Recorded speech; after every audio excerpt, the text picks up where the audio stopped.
राज्यात कोरोनाचा नवीन व्हेरियंट येण्याची भीती वर्तवण्यात येत असल्यानं इतर जिल्ह्यात कोरोनाला रोखण्यास विविध उपाययोजना राबवल्या जात आहेत. मात्र बुलढाण्यात कोरोना रुग्णांसाठी राखीव ठेवण्यात आलेल्या 100 बेडच्या रुग्णालयात पूर्णतः धक्कादायक परिस्थिती पाहायला मिळते.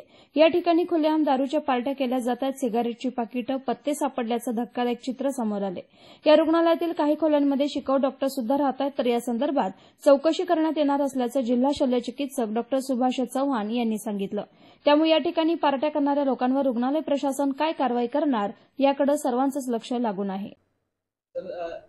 जिल्हा श्री रुग्णालयात एक दारू पार्टी झाल्याचं धक्कादायक प्रकार उघडकीस आला आहे. काय सांगणार?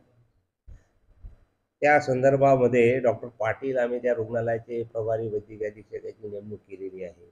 त्यांना मी आदेशित करून सर्व त्या प्रकाराची चौकशी करून अहवाल सादर करण्यास सांगितलेला आहे. अहवाल आल्यानंतर तुम्हाला सांगण्यात येईल.